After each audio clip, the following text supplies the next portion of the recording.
It depends. Sometimes that's a good idea, and sometimes it's not.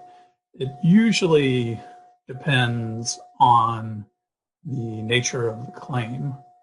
Um, if the claim or the exposure to damages is very low, then the association may want to think about it before they file a claim with their insurance, because they oftentimes have pretty substantial deductibles. So it may just cover a deductible and may not cover more than that.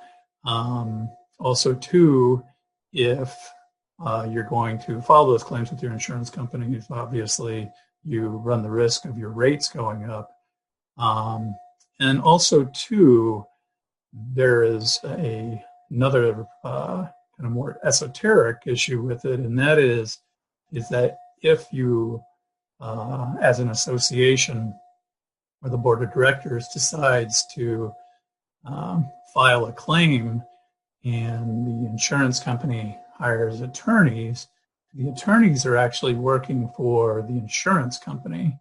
They're not specifically working for the board of directors.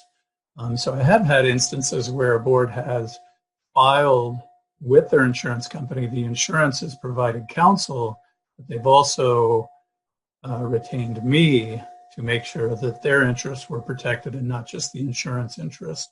So it all depends, but the biggest factor is the amount of exposure that's involved. If it's a fairly big claim, then they should consult with counsel, and usually counsel will tell them to go ahead and file the claim.